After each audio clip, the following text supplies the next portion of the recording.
Everyone, welcome to another episode of the Stone Genius Podcast. Today we have a very special guest. We have Debbie Longo. She's joining us. She is the founder of Life in Bloom NY, like New York, lifeinbloomny.net. She is an executive behavior coach, and we're going to find out more about that. Welcome to the podcast. Debbie, how are you today? Thank you very much for having me. I appreciate it, and I'm very good. Well, I'm going to stop right here because I said Life in Bloom NY, like New York. But is that a New York accent that I'm hearing too? Long Island. Long Island, I love it. So let's hear a little bit more about you, Debbie. Can you explain? I introduced you as an executive behavioral coach. Can you tell us a little bit about that and maybe some other things that you might do? Yeah. Well, Life in Bloom NY started off my company as a life coach company. I've been in this business for 25 years approximately. And the NY is for New York, but I don't live in New York anymore. That was the reason why it's called that. So a brief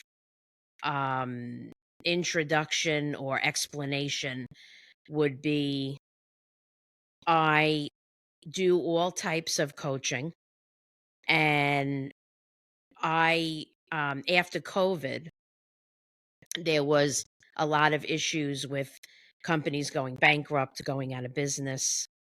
And I knew that when I saw that, I knew that I could do something to help these companies, because the way I teach it is it doesn't matter what goes on in life, in my surroundings, in my environment.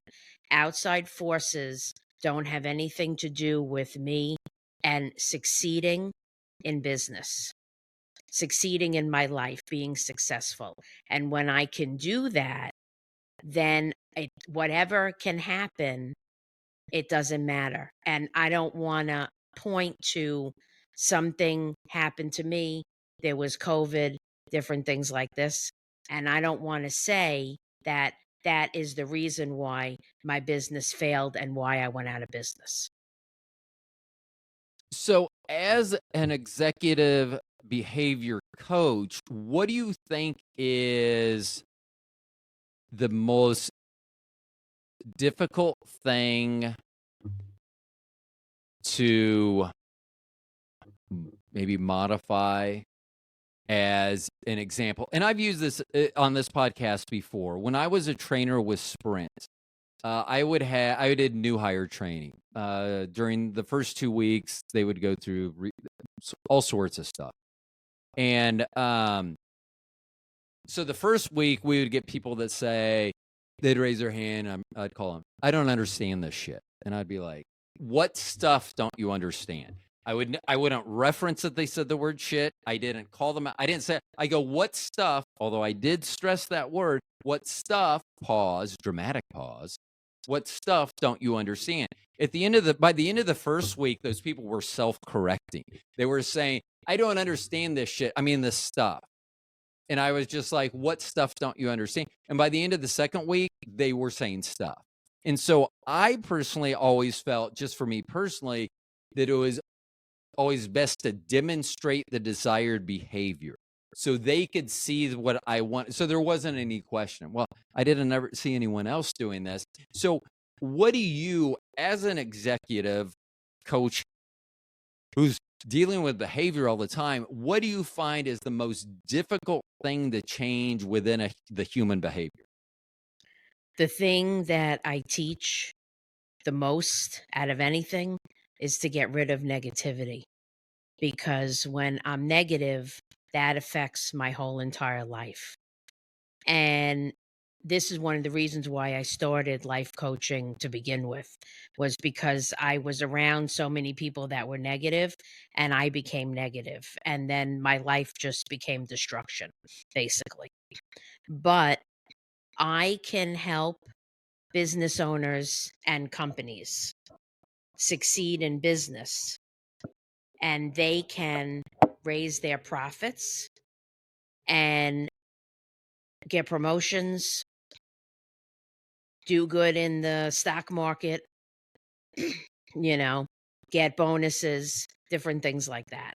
And this entails a lot of different aspects.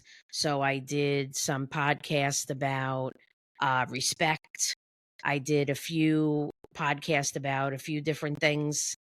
And now I want to do this one about the goal making and goal setting, because these are all positive things that we could do in our company. And this will help because something is going to happen. Something will happen. This world is not perfect. Nothing, just because I'm good and I'm doing good and I'm successful in life, it's not going to be perfect. It's not going to happen. So therefore, I need to find ways where I can be successful with through anything. It doesn't matter what it is, because I want to take all those outside forces and I want to take everything in my surroundings, my family, coworkers, whatever it is, and I want to I don't want to know them. Okay? I want to erase them, put them aside, however I'm going to do it. And I'm only focusing on me and my behavior, my thoughts, my actions. How, because that's a pretty big change for a lot of people.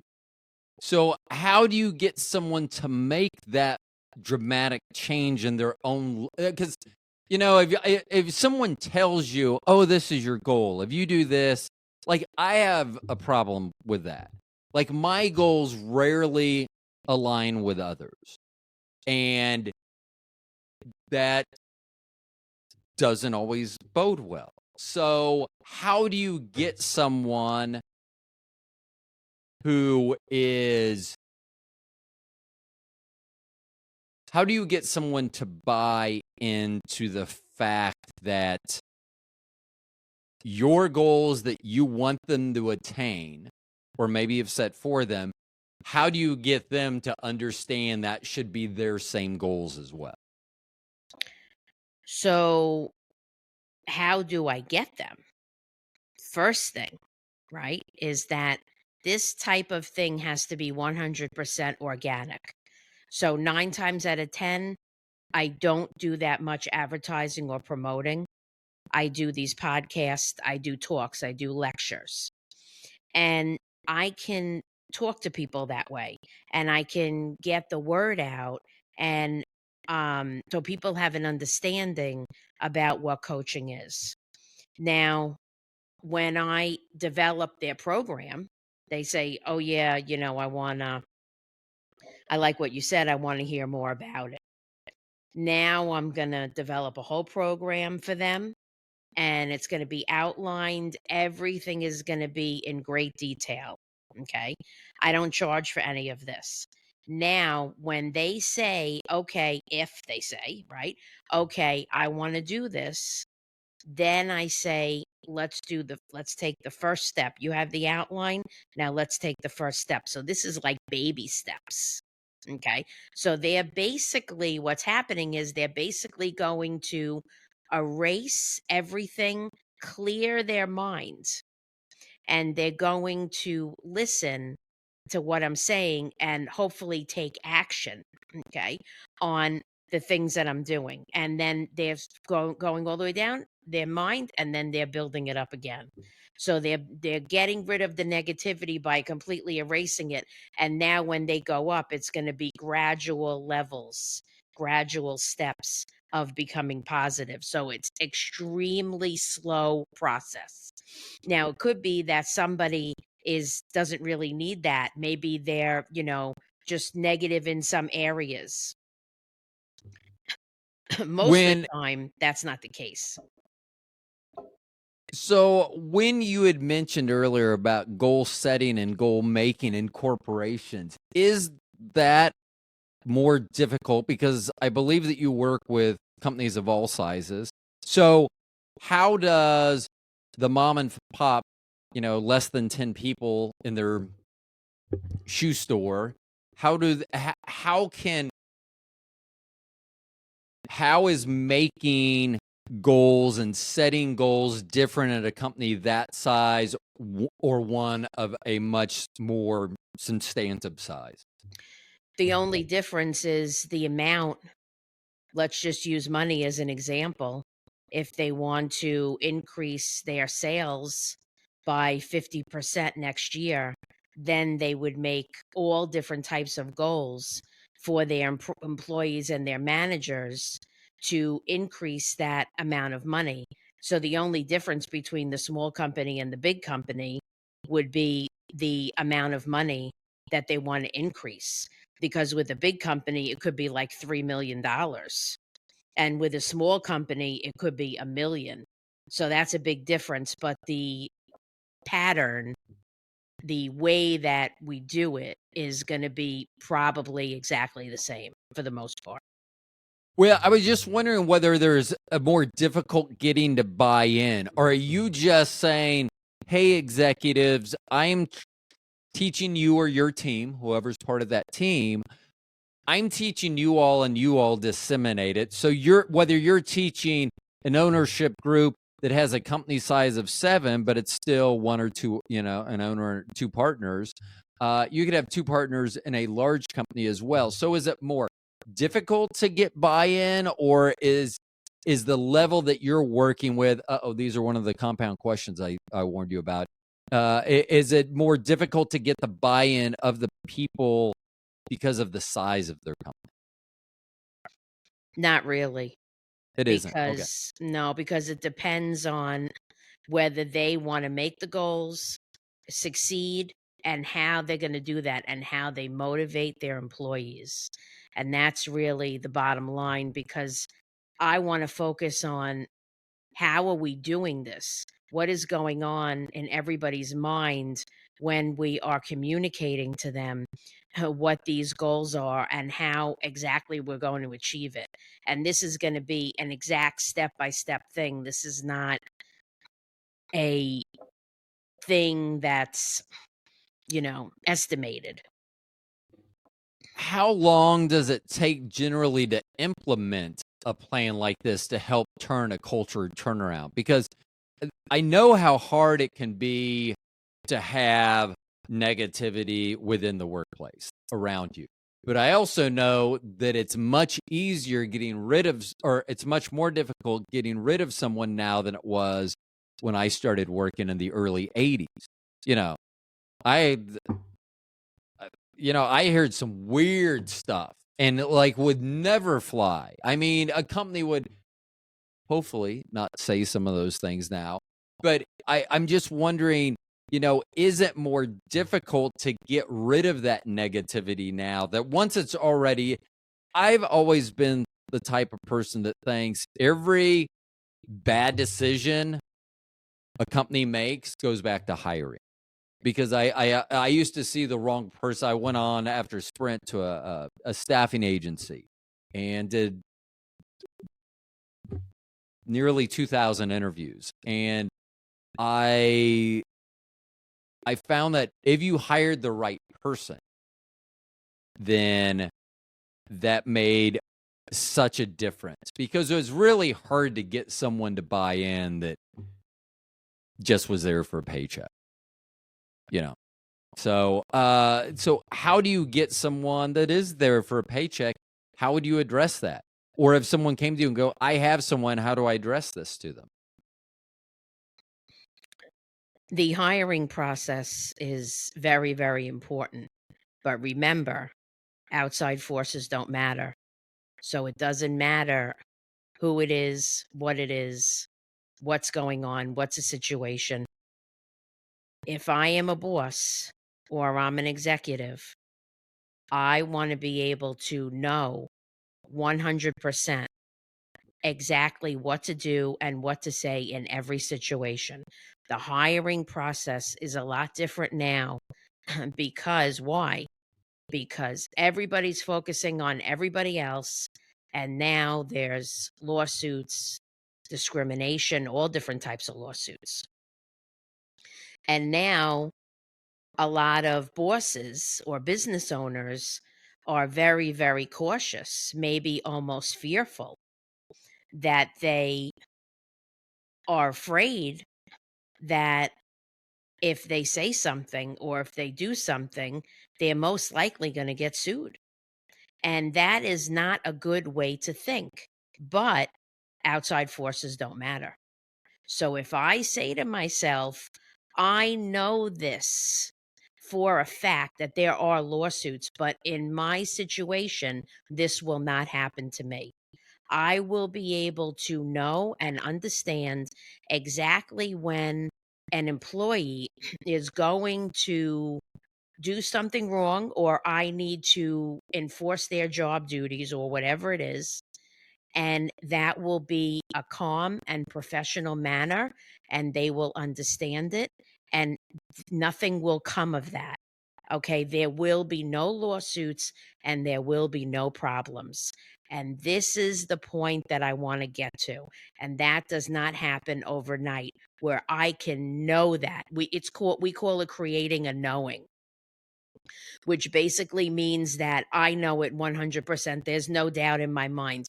When I go to the kitchen and I turn on the light, and do I think that that light is not going to turn on? If I turn on that light, I know 100% that that light is going to turn on. There is no doubt in my mind. And I use this example a lot. Why? Because everybody turns lights on, Right. you know? But to relate that to the business world is a lot more complicated because I want to be able to take out all of that. That is going to be all that negativity, outside force, all these different things. That is going to be the death of me and my company. And that's just a matter of time. But it's up to me to change my thinking and my behavior. Only me as a boss, as an executive, whatever. And then other people are going to follow me. And, I'm going to lead by example. Okay. Different things like that. But this is why this is so important. And what you're saying is very, very important because these are realistic issues that people do have today. You know, they Right. do think these things, business owners. So when a company is setting a goal, does it matter the industry that they're in, or regardless of industry, is goal setting important? It doesn't matter about the industry. Okay. If I need to make the goal and I need to make the way that I'm going to make it, if I'm writing it down or I'm enforcing it or whatever, that's going to be different between companies. But my behavior and the way that I think that this goal is going to come out and the end result of it and the way it's going to be enforced, different things like that, that's all my behavior. That doesn't have anything to do with the company, the size. Okay. So, or yeah. So or let me ask you this. Do you see ownership that regardless of how you tell them, you reinforce it to them, do you find companies that you're like they're gonna fail because they won't listen, or and I'll give an example. When I was director of operations for a company, the owner of the company wanted a new employee handbook developed. So I took a lot of time, made a 70, I think it was 70 some odd page handbook. But his partner, and then some of the salespeople he liked didn't want to follow all the rules in the new handbook. But they thought it was very important for everyone else to follow those rules. So, you would have a discrepancy like that with an owner, but they would also do that to their salespeople when setting goals, which I didn't really mind. I didn't mind seeing those things change. But when when you're trying to get an ownership group to adhere to something, do you find that difficult? Or by the time that they've arrived to you, have they already gotten past the, oh, well, we're just kicking the tire. We really want to do this, but maybe not. Well, that depends on the person, the company. But here's the thing, I teach this. So I want to lead by example. So I want to make sure that I know 100% that that company will succeed, and what I am teaching them and what I'm explaining to them will work. But here's the thing, this is something that's permanent, and they are going to now take this information, because I don't want to see them again. Okay. I love everybody and I want to talk to people on the phone, and I have no problems with that. But the way that I teach it is I give them this information, I teach it to them, I explain it to them, they practice it, and then they say, okay, Debbie, we're done. And now they're going to go and take that information and implement it into their workforce.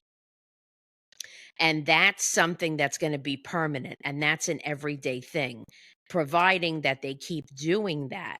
Now, is somebody depends on, what the person where the person's at, what level they're at, when they come to me, but some people don't know anything.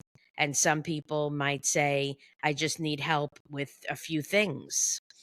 But 9 times out of 10, if they say that, that's fine, and I will go by that. But a lot of times, sometime during the process, they usually have to learn a lot of techniques and different things that they've been doing all over again, only because of, if they do it with any negativity at all or any doubt, then they'll fail at it. So I want to make sure that I am the person that's really leading by example. Yeah. And it is important, and confidence goes a long way. Um, sometimes people would ask me, they're like, how did you do that? Or how did you get in there or whatever? It's like, because I look like I belong. I was exuding confidence, not being a shill. So when someone has their plan, they've introduced it, their goals. You would just mention that they may have to retrain or rethink how they've operated previously. Do you, or is there a need for you to do like tune-up maintenance, like to make sure they don't slide? Like, let me check you at 3 months, and at 3 months, oh, you're doing all right, I'll check on you in a year, or something like that? Or are you just expecting them to reach out if they need your assistance again? So I have different packages and plans and things that we tailor to the case, the individual, the company, whatever the situation is. And if they want to come back to me in 3 months, now that would probably be something that I would recommend or not at the end of their training. If make we'll make it like a mutual agreement. I would say, maybe this might be a good idea. What do you think? And then they would say yay or nay, right? And then we could come back in 3 months. We could, if we could try some things, if you're not sure about, you mentioned to me that you might not be too sure about this and this, but if we could try some of these things and you could maybe try them on your own to implement them with your employees, and then you could talk to me maybe in a month or two, and then we'll revisit these situations, these issues that you're having. And then if they are not working at that time, then, we could maybe do some more work. But that's got to be a mutual agreement. And that really depends on the situation, because I want to tailor it exactly to that, um, company to that business owner. There are no two clients that are exactly the same. It's like a fingerprint. So every time I do this, I start from zero and I'm creating something. It's like creating a business. Every time you get a new client, you're creating a completely different business. That's exactly what it is. So, how much knowledge do you need to know of the customer's field to fill that? Because if it's almost like creating a new business, then you're going to have to be adept at how their workflow may go, or at whatever they're into and whatever you're addressing. How do you address that? So we have a conversation, and then I give them a survey to fill out, and I give them some questions. And then I might give them another set of questions that are more detailed. And I need to have enough information in order for me to make this plan because I don't charge them. The consultations, and I could do like a workshop and, a lecture, and I don't charge for these things. So from that time, and then I make the plan and then I give it to them, that's all free. Okay. And so I need to know how much detail, I need to have a lot of detail in order for me to make this plan so they're really going to understand it because they have to want to do it. This has to be something that they are going to 100% say, I really like this. This is a great idea. If they're not sure, then it's not going to work. Is there a field or maybe even a business section like sales or production or accounting? Is there something that you've either worked with, whether purposely or unpurposely? Is there like a group that you find, or maybe even find yourself most comfortable with? Have you ever? Do you see yourself kind of doing the same types of groups, or it could even be referrals, so they may be in the same industry? What do you see on that front? Well, it's interesting that you asked that question because believe it or not, people that are spiritual, like chiropractors, doctors, nurses, healthcare workers, they understand about behavior.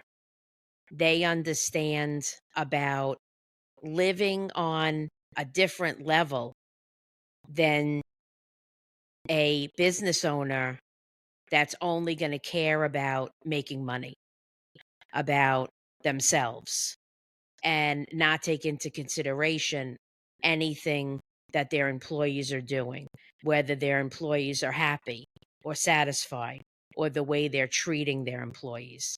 So, those people, the healthcare people, are easier to work with.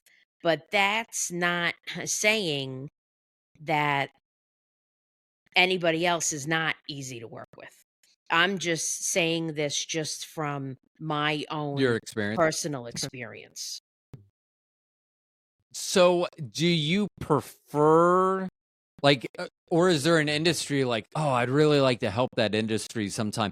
Or is there a preferred industry you have right now? Or is it those healthcare? Because just because they may be the easiest may not mean that they're the most. I mean, sometimes it's the most difficult customers that you're like, oh, I'm glad we finally completed a deal. I don't ever want to do that again, but you kind of get some sort of reward or something out of it, I guess. If somebody has prior experience, let's say they went to school for psychology or something, I don't teach it on a psychology level, but if they have different types of experience with the mind, then they're going to be more teachable 9 times out of 10. But personally, I like a challenge. Yeah. So, you know, if somebody is really doesn't really want it and is really trying and they're constantly banging their head against the wall, then that's fine with me. But I can't say that there is one industry that's better than the other or one, that I like to work with than the other. I want to know that individual person, that business owner, that boss, that executive. What is he willing to do? What lengths is he willing to go to change his behavior, help his employees, maybe change the employees' behavior. And then that will inadvertently increase sales and profits because they don't know what to do. They don't know that there's a problem. They don't know, even if they know there's a problem, they might know, but they don't know how to fix it. And then if if it's a point where they're not sure if it's a problem yet, then they can fix it. It's easy to fix, but then they don't know it. So then they go on and on with all of these issues that are happening in the workplace with the employees trying to control what the boss is doing, what the policies are. The boss is not enforcing the policies. The boss is saying every single day, can you stay, an hour later? And the employee doesn't want to, but they think they're going to get fired, so they say yes. And then the boss doesn't pay them an hour a day, 5 hours a day, 5 hours a week.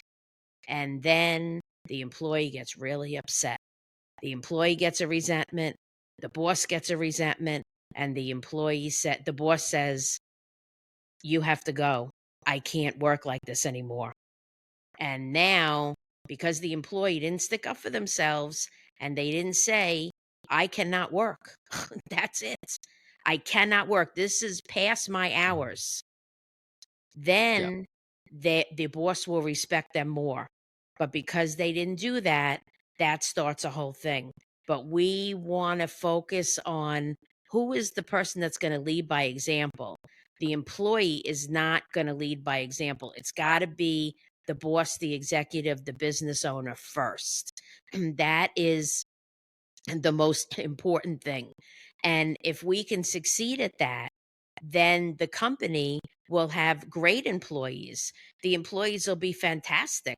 They will wake up in the morning and can't wait to go to work because they know that they're working in a positive environment. But it starts with the business owner. That's the one who has to be positive first.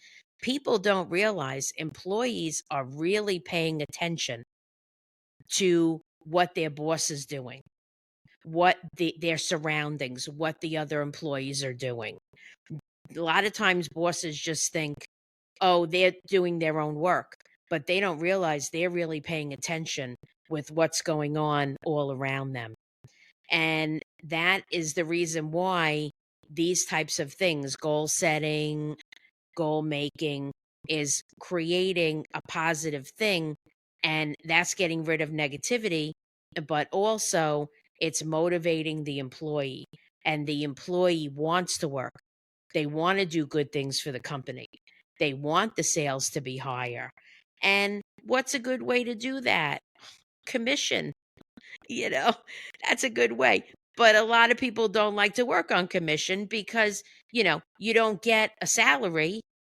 If it's a certain amount every month, you're not, I mean, every week or every month, you're not going to get that. Right. That's just the way that a commission job works. So a lot of people don't like that, but it's not, they don't have, I mean, they can reward with small amounts of money, right? But they don't necessarily have to do that. There are tons of ways, to do this.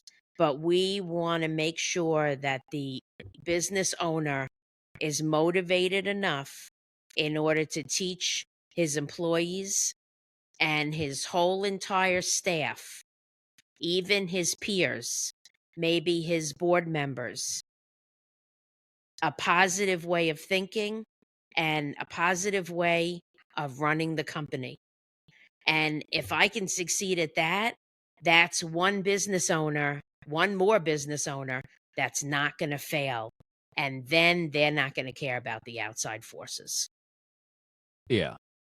And, the thing that I don't like about commission sales jobs is that often whoever's in charge doesn't actually know what motivates their employees. And because of that, they're shooting themselves in the foot. I remember at the last commission job I had, so I was different than other people. Most people would be, if they sold something, they would be like if they made, I don't know, $60 on something. I don't know. And I used to be a Nikon rep. So say someone else sold something and they made $60 on it. That'd be like, oh, that was like working 2 extra hours. And in my head, I'm like, that means I can leave 2 hours early. Because to me, it was always about, I had a number set. And when I hit that number, but the thing was, my goals, because I would get pushback. And this is where me and ownership don't always see eye to eye. Where the pushback would be, they would say, I would always tell them, give me a number. If you give me a number that I can leave at noon every day, give me that number and let's just see how often I hit it. And if I hit it a great deal of times, then they would be upset thinking that number was too low, the number that they gave me. So I always had trouble with goal setting and goal expectations because often I'm going to blame ownership here. They were not doing a good job of selling to me, getting me to do the buy-in. We used to talk about it, heads, hands, and heart, being able to have everything in, your head into it, your heart into it, your hands into it. And, it's very difficult to get someone to do that. So can you explain, when you're talking goal making, are you talking goal achieving? Is there a difference between goal setting and goal making, like making a target and setting a target? So I don't know if those two are different or if you meant making that you meant achieving. Well, the first thing is, you're right when you say that the boss a lot of times doesn't know how to make the goals or how to motivate the employees, because I was in sales for a long time and that was true. And that's why commission jobs are self-motivating, okay? Because if I'm not motivating myself, then I'm not going to make money. But it turns out that you make more money at a regular job than that, right? I mean, than a commission job than a regular job. Well, it So was funny because they just didn't know the words. Because here's the deal. They wanted me to like work a full day. And let's say I had a goal of $6,500 in a day for a whole day. If they would have come to me and said, when you hit $13,000, you can leave, they would be surprised at how often I was doing that at like noon or 1 o'clock. And so I'm basically doing a half a day. Well, the problem that I would find with ownership, then they would get mad. Even though they would get mad that I was leaving early, not that I was doubling everyone else's goal. Like if everyone else stayed all day and had a $6,500 goal, and if I hit $13,000, I could leave whenever, and they would get mad that I left at noon. Well, make that to everyone then. But a lot of people didn't want to work that hard. But the problem,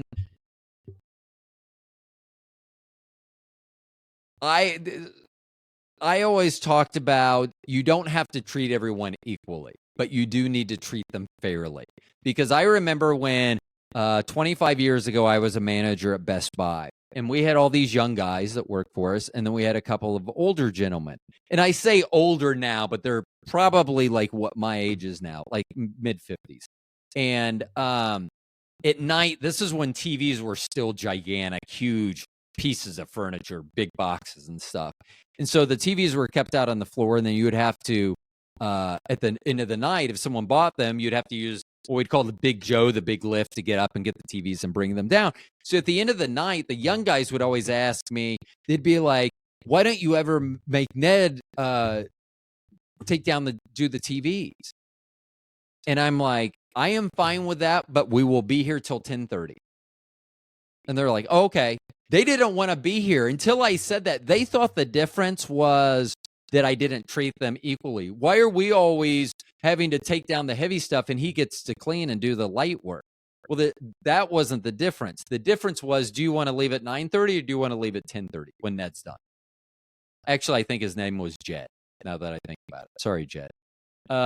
So anyway, that was one of the things that I always, let's treat everyone fairly, but we don't need to necessarily do them equally. How often, when you have created a plan, someone's come to you and they're like, oh, let's do this. And then you come up with a plan and they're like, oh, I'm not so sure about this. Do you get pushback or do they ever want to like temper it down a little, like dip their toe into the pool, so to say? Well, let's answer the question about the difference between goal making and goal setting That was a very long time quickly. ago. Good I know, memory. very quickly. I want to know how to make the goal specifically. Is it a daily goal? Is it a weekly goal? I have a certain amount of money that I need increased in sales, and I need to know how I am going to make these goals to reach this one, the end goal, right? Is whatever amount is the increase in sales. I'm just using that as an example. Okay. The goals making is just that. But I either make the goal or I don't. And if I don't make the goal, then the next week or the next month, the goal has to be higher, you know, because I need to make that end goal, which is the end of the year, or, however I'm making the goal, whatever the situation is. See, and I think that I approached it a little different. And I actually wrote down his first and last name here, but I'm only going to use a first name. When I was a trainer with Sprint, I was doing a store visit end of the month, and we're just going to use, for simplicity's sake, let's say that people in a Sprint store, this is early 2000s, had to average a phone a day. Let's say they had to do 30 phones a month.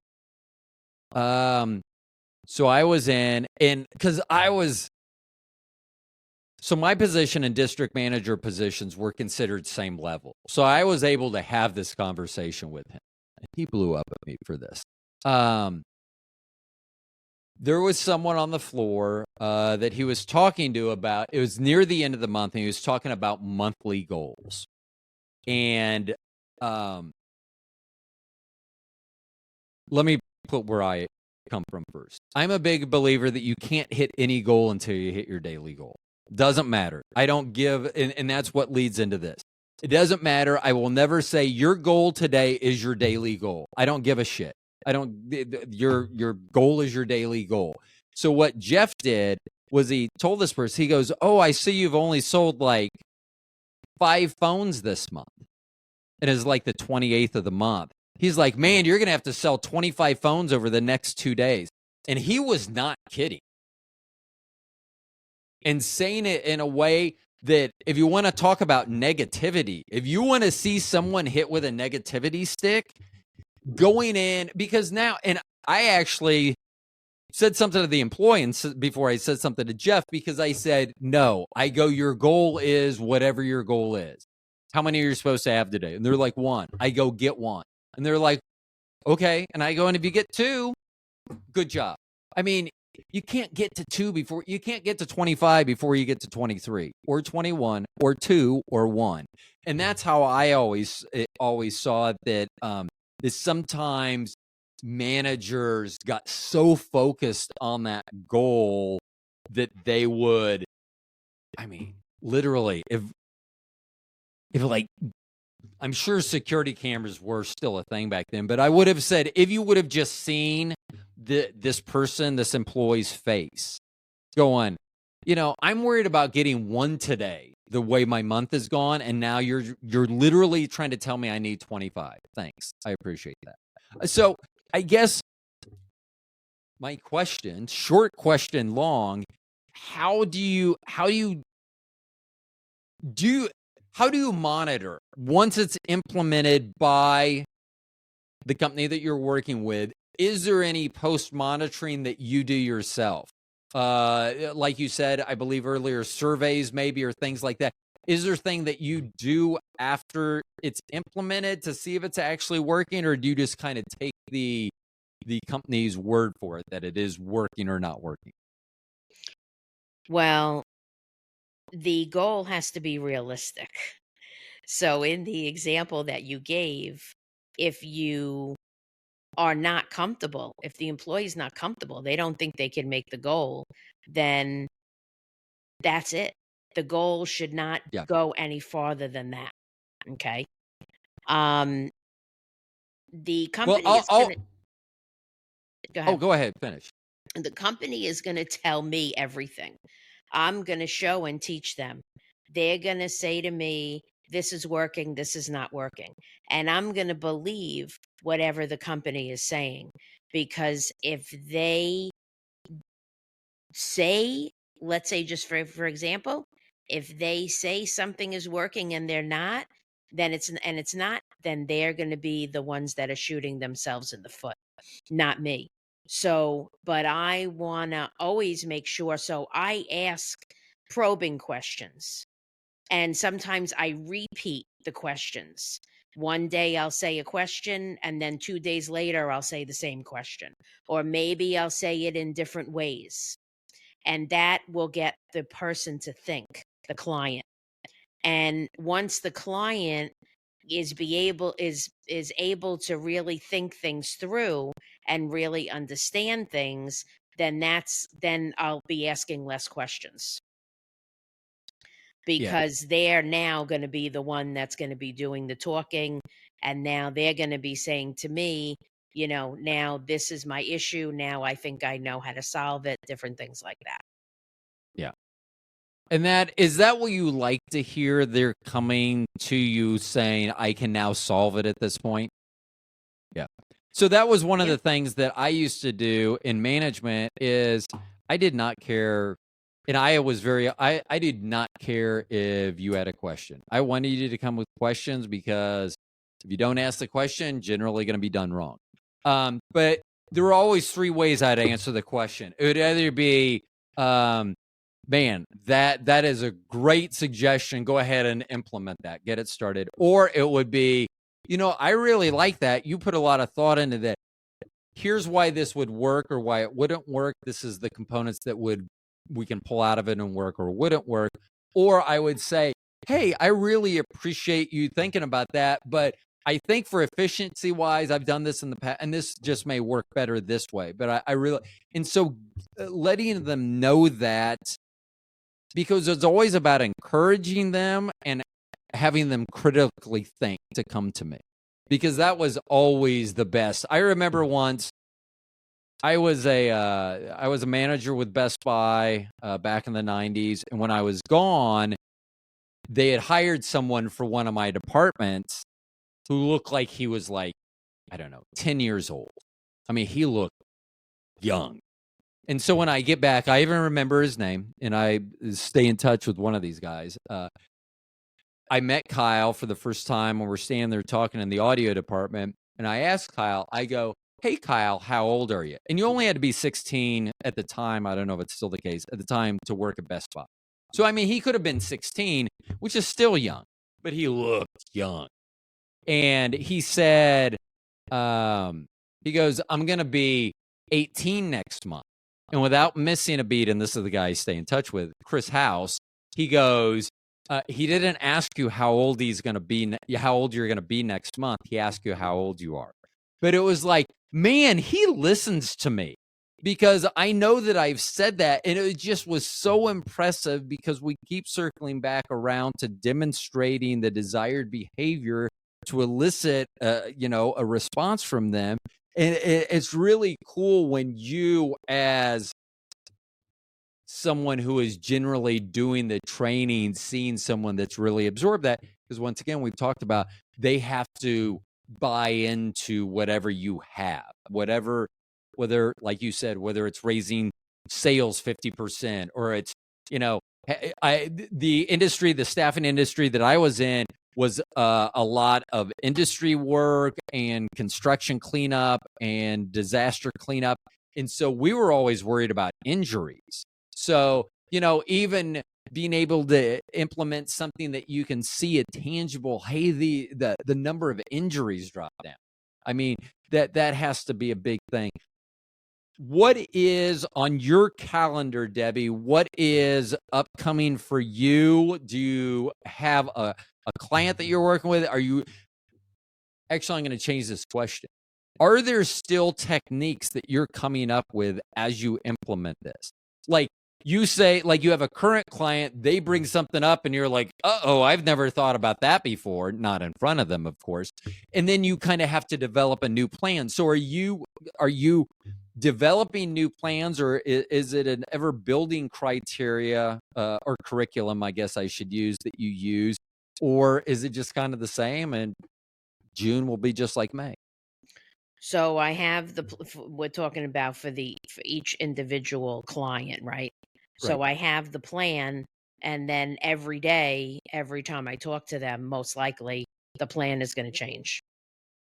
So then we have a conversation, and then I say, well, I was going to talk to them about this tomorrow, but now because of this conversation, now I have to make a whole different plan to for the conversation tomorrow. And that's only because I don't know what is going to happen, how they're going to react and they're going to respond to what we said yesterday or last week. So it's a thing that, is just constantly changing. And also, if I work with somebody, I have a client, and then she brings up, because every situation is unique, right? And she brings up something or something happens there, and then I could use that, not the same situation, but that idea of what happened. Okay, well, I told this client this, and she implemented it this way, and this was the result.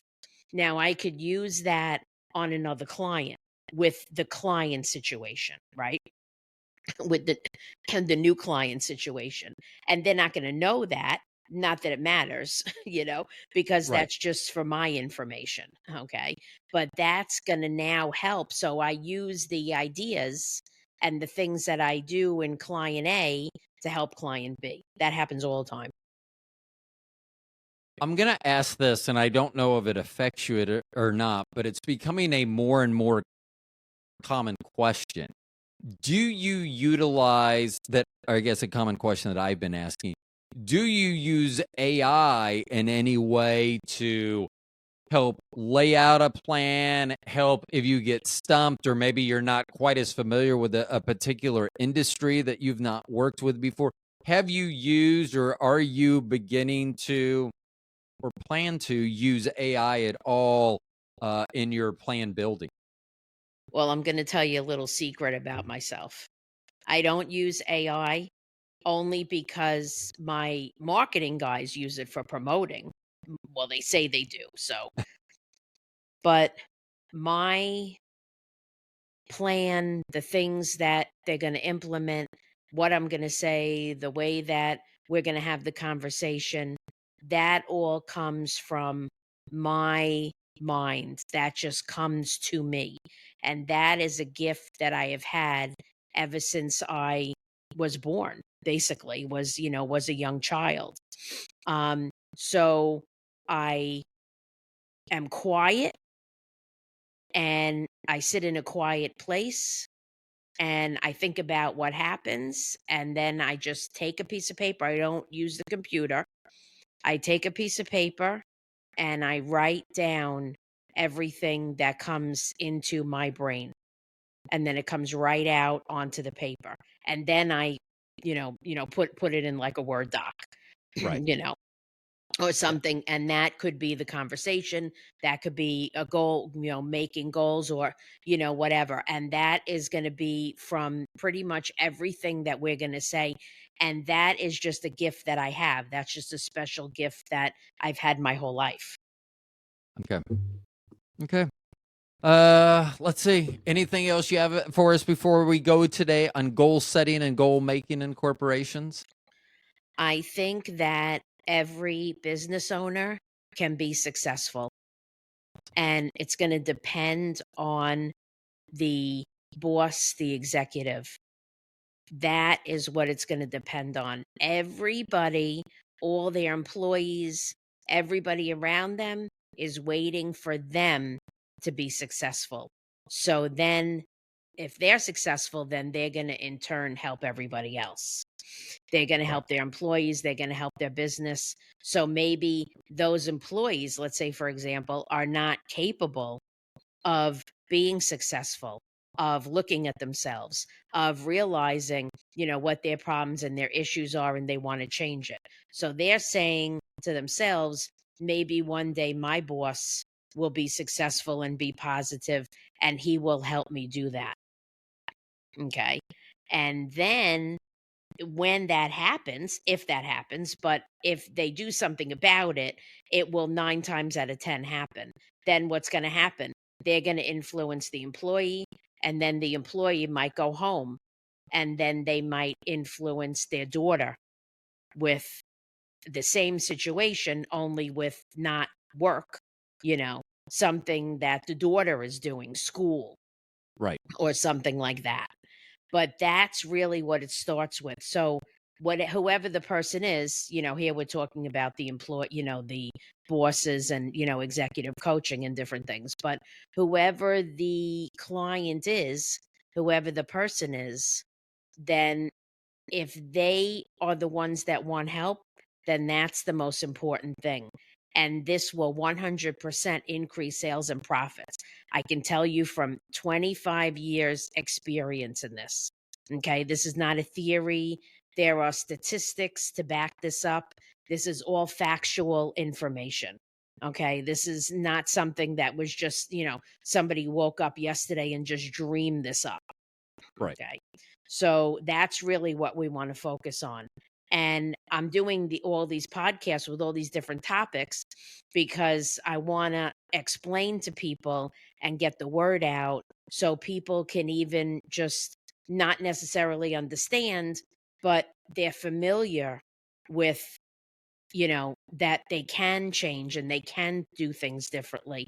And this is what happens if they do. I see.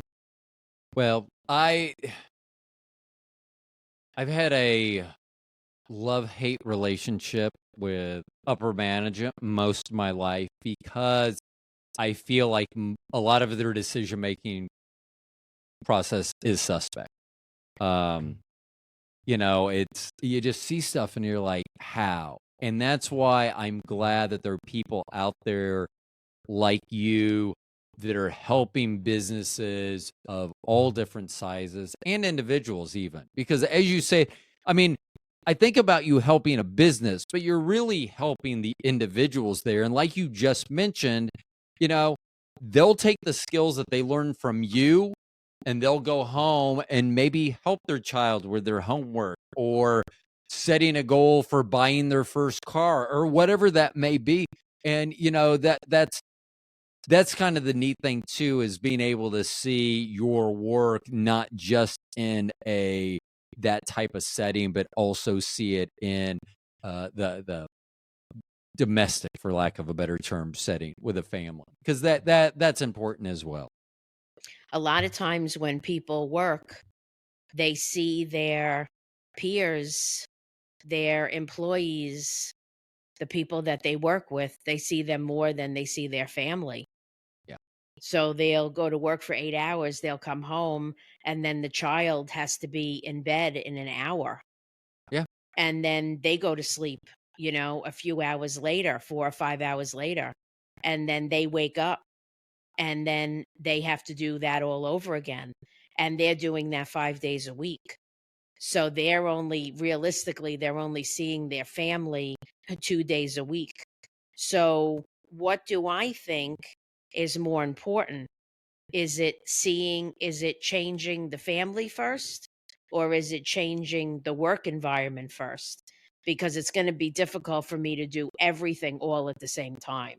So if I'm seeing, and it's not that one thing is more important than the other, but realistically, if I'm seeing somebody more often, then I have a better chance of, when I change that behavior, to implement it to other people, to do the person that I'm seeing more often first rather than the person that I'm seeing less often. And plus, the people at my job, there's more situations that are going to come up, more problems, because I'm seeing them more often. So there's a Right. lot of different things here. Yeah. Yeah, there are. And maybe you'll come back again at some point, because I would like to get into this more about this, and then because it is fascinating, and we'll talk about it more off air too, because I have some things to say as well about how we're just finishing up. So, Debbie, thank you so much for being on the podcast. Thank you. I really appreciate it. You're so welcome.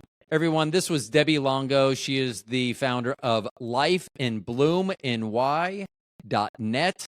She is an executive behavior coach. You can reach out to her. I will have all of her contact information. You can go to Instagram at The Stone Genius, or you can go to this show that you're listening to or watching to right now and find that information as well. Debbie, again, thank you so much for being on the podcast. Thank you very much. You're welcome. Everyone, you guys have been listening to the Stone Genius podcast. We'll talk to you soon. Bye.